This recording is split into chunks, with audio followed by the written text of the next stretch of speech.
ನಮಸ್ಕಾರ ಎಲ್ಲರಿಗೂ. ಸನಾತನ ಧರ್ಮದ ಪವಿತ್ರ ಗ್ರಂಥಗಳ ಜಗತ್ತಿದೆಯಲ್ಲ, ಅದು ನಿಜಕ್ಕೂ ಒಂದು ಮಹಾಸಾಗರದ ಹಾಗೆ.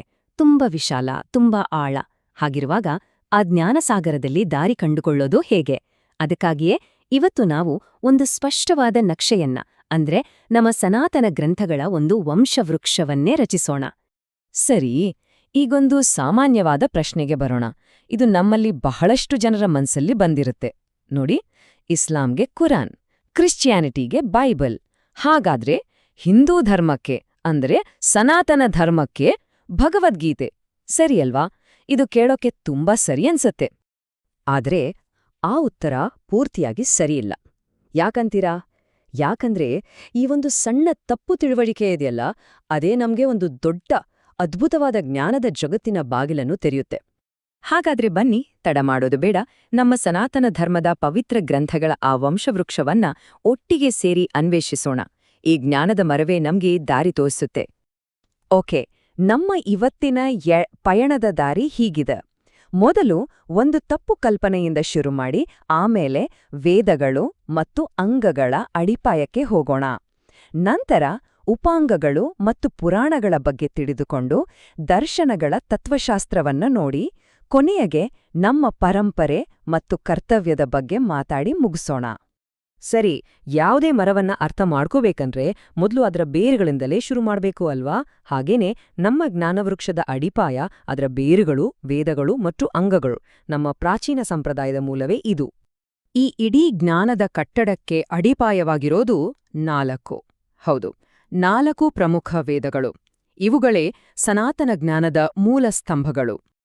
ಆ 4 ವೇದಗಳು ಯಾವುವು ಅಂದ್ರೆ ಋಗ್ವೇದ, ಯಜುರ್ವೇದ, ಸಾಮವೇದ ಮತ್ತು ಅಥರ್ವವೇದ. ಇಲ್ಲಿ ಒಂದು ತುಂಬಾ ಇಂಟ್ರೆಸ್ಟಿಂಗ್ ವಿಷಯ ಇದೆ ನೋಡಿ.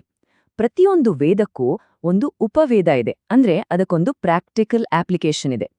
ಉದಾಹರಣೆಗೆ ಋಗ್ವೇದಕ್ಕೆ ಧನುರ್ವೇದ ಅಂದ್ರೆ ಯುದ್ಧಕಲೆ, ಯಜುರ್ವೇದಕ್ಕೆ ಆಯುರ್ವೇದ ಅಂದ್ರೆ ವೈದ್ಯಶಾಸ್ತ್ರ, ಸಾಮವೇದಕ್ಕೆ ಗಂಧರ್ವವೇದ ಅಂದ್ರೆ ಸಂಗೀತ ಮತ್ತು ಕಲೆ, ಹಾಗೆ ಅಥರ್ವವೇದಕ್ಕೆ ಅರ್ಥಶಾಸ್ತ್ರ ಅಂದ್ರೆ ಆಡಳಿತ ಮತ್ತು ಆರ್ಥಿಕತೆ. ಅದ್ಭುತ ಅಲ್ವಾ? ಈಗ ವೇದಗಳನ್ನು ಸರಿಯಾಗಿ ಅರ್ಥ ಮಾಡ್ಕೊಳ್ಳೋಕೆ, ಅವುಗಳನ್ನು ಕಾಪಾಡೋಕೆ ನಮಗೆ 6 ವೇದಾಂಗಗಳು ಸಹಾಯ ಮಾಡ್ತವೆ. ವೇದದ ಅಂಗಗಳು ಅಂತಲೇ ಇದರ ಅರ್ಥ. ಅವು ಯಾವುವೆಂದ್ರೆ ಶಿಕ್ಷ ಅಂದ್ರೆ ಉಚ್ಚಾರಣೆ, ವ್ಯಾಕರಣ, ಛಂದಸ್ಸು ಅಂದ್ರೆ ಪದ್ಯರಚನೆ, ನಿರುಕ್ತ ಅಂದ್ರೆ ಶಬ್ದಗಳ ಮೂಲ, ಜ್ಯೋತಿಷ್ಯ ಮತ್ತು ಕಲ್ಪ ಅಂದ್ರೆ ಯಜ್ಞಯಾಗಾದಿಗಳ ವಿಧಿವಿಧಾನಗಳು. ಇವು ವೇದಗಳನ್ನು ಓದೋಕೆ ಬೇಕಾದ ಟೂಲ್ಸ್ ಇದ್ದ ಹಾಗೆ. ಸರಿ, ಬೇರುಗಳ ಬಗ್ಗೆ ನೋಡಿದ್ವಿ. ಈಗ ಮರದ ಕಾಂಡ ಮತ್ತು ರೆಂಬೆಗಳ ಕಡೆಗೆ ಹೋಗೋಣ. ಇಲ್ಲಿ ವೇದಗಳಿನ ಜ್ಞಾನವನ್ನು ಜೀವನಕ್ಕೆ ಹೇಗೆ ಅಳವಡಿಸಿಕೊಳ್ಳೋದು ಅನ್ನೋದನ್ನ ನೋಡೋಣ. ಅದೇ ಉಪಾಂಗಗಳು ಮತ್ತು ಪುರಾಣಗಳು. ಇಲ್ಲಿ ಮುಖ್ಯವಾಗಿ 4 ಉಪಾಂಗಗಳಿವೆ. ಮೊದಲನೆಯದು ಧರ್ಮಶಾಸ್ತ್ರ, ಅಂದ್ರೆ ನಾವು ಹೇಗೆ ಬದುಕಬೇಕು ಅನ್ನೋ ನಿಯಮಗಳು. ಎರಡನೇದು ಪುರಾಣಗಳು, ಅಂದ್ರೆ ನಮ್ಮ ಇತಿಹಾಸ ಮತ್ತು ಕಥೆಗಳು. ಮೂರನೆಯದು ಮೀಮಾಂಸೆ, ಅಂದ್ರೆ ವೇದದ ವಾಕ್ಯಗಳನ್ನ ಹೇಗೆ ಅರ್ಥೈಸ್ಕೋಬೇಕು ಅನ್ನೋ ಚರ್ಚೆ. ಮತ್ತು 4ನೇದು ನ್ಯಾಯ, ಅಂದ್ರೆ ಲಾಜಿಕ್ ಅಥವಾ ತರ್ಕಶಾಸ್ತ್ರ. ನೋಡಿ, ವೇದದ ಜ್ಞಾನವನ್ನ ಪ್ರಾಕ್ಟಿಕಲ್ ಆಗಿ ಬಳಸೋಕೆ ಇವೆಲ್ಲ ಎಷ್ಟು ಮುಖ್ಯ. ಈ ಪುರಾಣಗಳ ಬಗ್ಗೆ ಮಾತಾಡ್ಲೇಬೇಕು, ಯಾಕಂದ್ರೆ ಇದು ತುಂಬಾ ದೊಡ್ಡ ವಿಭಾಗ. ಇದರಲ್ಲಿ 18 ಮಹಾಪುರಾಣಗಳು, 18 ಉಪಪುರಾಣಗಳು ಅಷ್ಟೇ ಅಲ್ಲ, ನಮ್ಮೆಲ್ಲರ ಪ್ರೀತಿಯ 2 ಮಹಾನ್ ಇತಿಹಾಸಗಳಾದ ರಾಮಾಯಣ ಮತ್ತು ಮಹಾಭಾರತ ಕೂಡ ಸೇರಿವೆ. ನೆನ್ಪಿಡಿ, ಇವು ಬರೀ ಕಥೆಗಳಲ್ಲ, ನಮ್ಮ ನಾಗರಿಕತೆಯ ಜೀವಂತ ಮಹಾಕಾವ್ಯಗಳು. ಈಗ ನಮ್ಮ ಜ್ಞಾನವೃಕ್ಷದ ಇನ್ನಷ್ಟು ಎತ್ತರದ ಕೊಂಬೆಗಳಿಗೆ ಹೋಗೋಣ.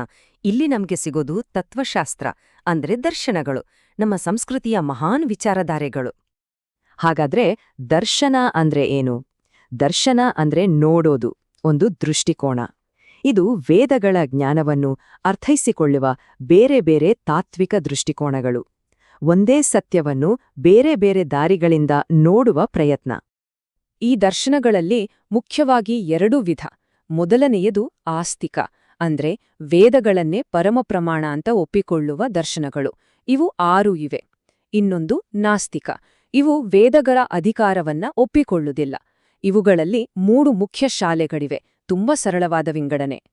ಸರಿ, ಆ 6 ಆಸ್ತಿಕ ದರ್ಶನಗಳು ಯಾವುವು ಅಂತ ನೋಡೋಣ. ನ್ಯಾಯ, ವೈಶೇಷಿಕ, ಸಾಂಖ್ಯ, ಯೋಗ, ಪೂರ್ವಮೀಮಾಂಸೆ ಮತ್ತು 6ನೇದು ಉತ್ತರಮೀಮಾಂಸೆ. ಇಲ್ಲಿ ಒಂದು ವಿಷಯವನ್ನ ಗಮನದಲ್ಲಿಟ್ಬೇಕೋ, ಈ ಉತ್ತರ ಮೀಮಾಂಸೆಯನ್ನೇ ನಾವು ವೇದಾಂತ ಅಂತಾನೂ ಕರಿತೀವಿ. ಇದು ತುಂಬಾ ಮುಖ್ಯ. ಈಗ ನಾವು ನಮ್ಮ ಮೊದಲ ಪ್ರಶ್ನೆಯ ಉತ್ತರಕ್ಕೆ ತುಂಬಾ ಹತ್ತಿರ ಬರ್ತಾ ಇದ್ದೀವಿ. ನೆನ್ಪಿದೆಯಲ್ವಾ? ಈ ವೇದಾಂತ ಇದೆಯಲ್ಲ, ಇದರ ಅಡಿಪಾಯವೇ ಪ್ರಸ್ಥಾನತ್ರಯೀ ಅಂತ ಕರೆಯಲ್ಪಡುವ 3 ಗ್ರಂಥಗಳು. ಇವು ವೇದಾಂತದ ಹೃದಯ ಇದ್ದ ಹಾಗೆ. ಹಾಗಾದ್ರೆ ಏನಿದು ಪ್ರಸ್ಥಾನತ್ರಯಿ? ತ್ರಯಿ ಅಂದ್ರೆ 3, ಪ್ರಸ್ಥಾನ ಅಂದ್ರೆ ದಾರಿ ಅಥವಾ ಮೂಲ.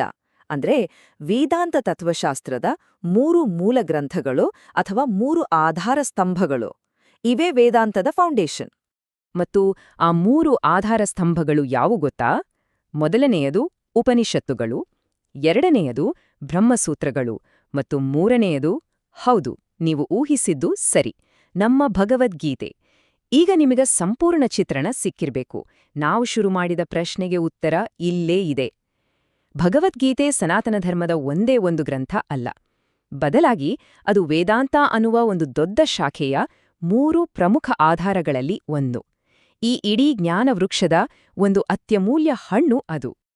ನೋಡಿ, ಈ ಜ್ಞಾನ ಕೇವಲ ಮಾಹಿತಿಯಷ್ಟೇ ಅಲ್ಲ, ಇದು ನಮ್ಮೆಲ್ಲರ ಪರಂಪರೆ, ನಮ್ಮ ಕರ್ತವ್ಯ ಕೂಡ ಹೌದು.